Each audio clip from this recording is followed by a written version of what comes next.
Welcome to the presentation on the Digital Product Passport for Carbon-Reduced Concrete project. This initiative, led by Own Your Data, is supported by NGI Sargasso. The project focuses on addressing a critical issue in the construction industry, reducing the carbon emissions associated with concrete production.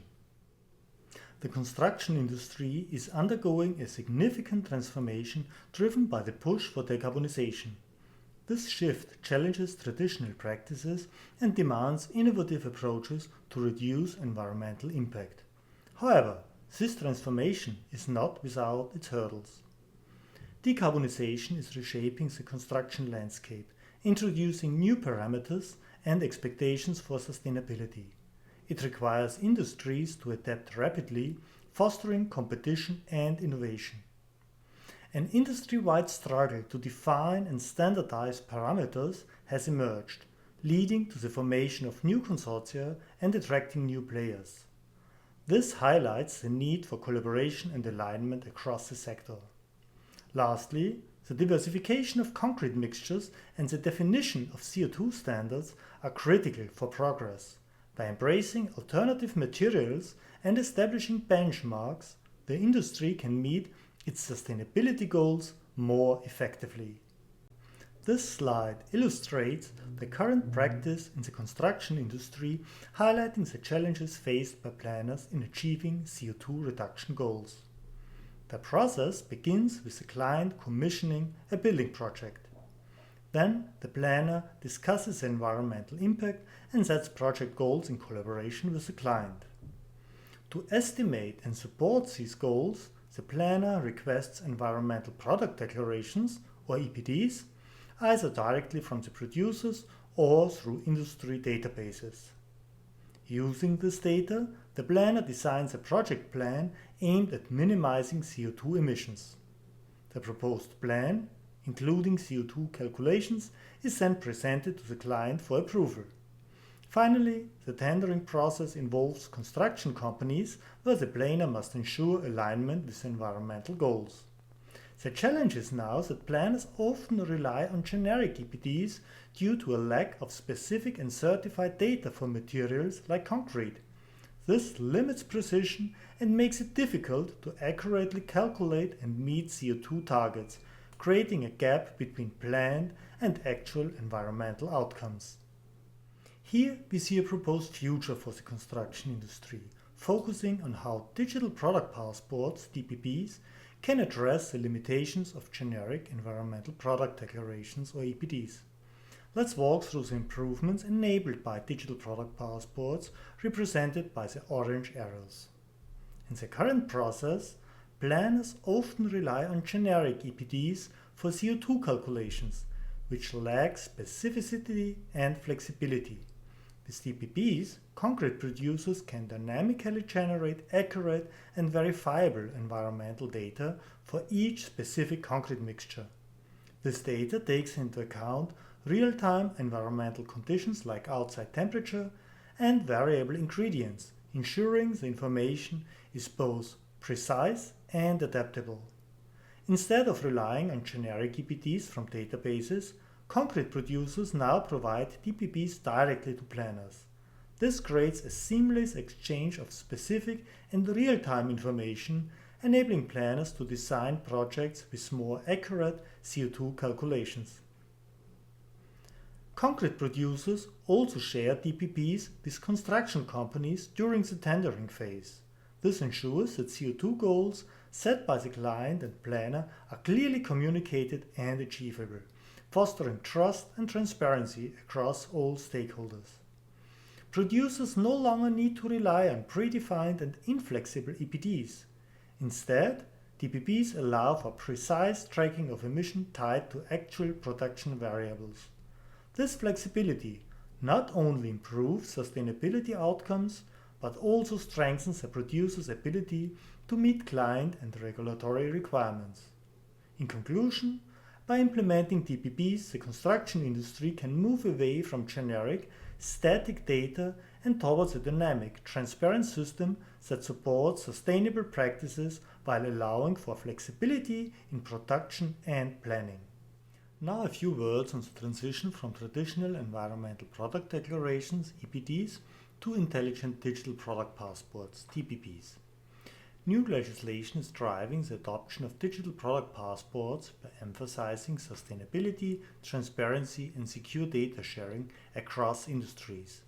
These regulations aim to standardize environmental reporting, encourage circular economy practices, and ensure that data exchange is efficient, secure, and adheres to well-defined governance standards. This shift moves us from static EPD PDFs to dynamic DPPs. Instead of sharing raw data, DPPs provide proof of properties through verifiable credentials, ensuring privacy and data security.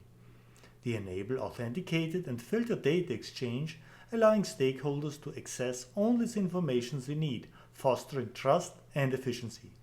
And this change also eliminates the reliance on outdated email-based PDF sharing. Instead, DPPs enable seamless, real-time data sharing, enhancing collaboration across the construction value chain. In the upcoming technical demo, I will now showcase the implementation of the process in 4 steps, highlighting how DPPs enable accurate data exchange and quality control while seamlessly integrating into the construction workflow. In the first step, we will log in using a government ID for authentication, define an exemplary concrete mixture, and afterwards create an EPD as well as a DPP from this data. For signing the DPP, we use the Spherion mobile wallet. We see here the login for the concrete producer's private data store, and ID Austria is used to provide a governmental identity. I log into ID Austria, provide username and password, and sign this request with the app on my mobile, shown here on the right side.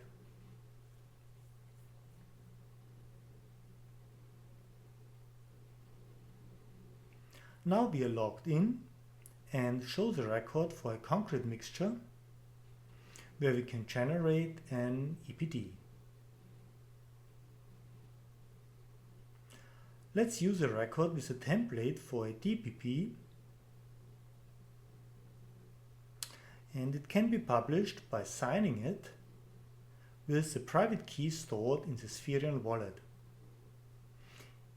Here we scan the QR code to trigger the OpenID for verifiable credential interchange flow. Confirm on the wallet on the right side,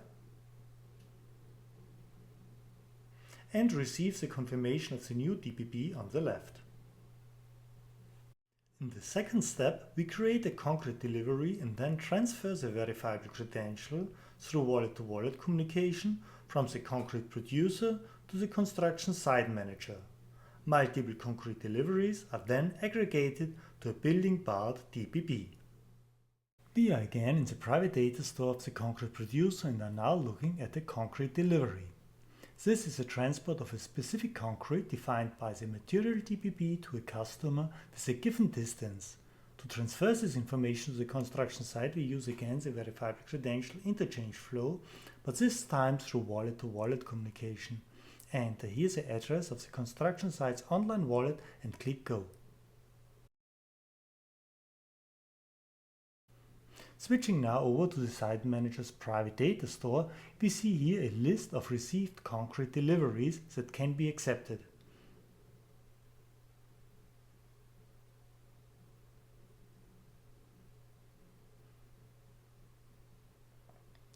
Multiple concrete deliveries form now a building part. Through aggregation, we create again a DPP,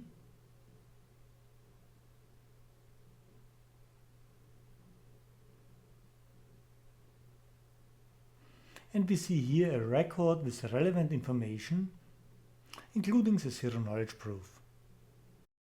In the third step, we finally combine building parts together with additional information from energy consumed on-site to create the overall building DPP.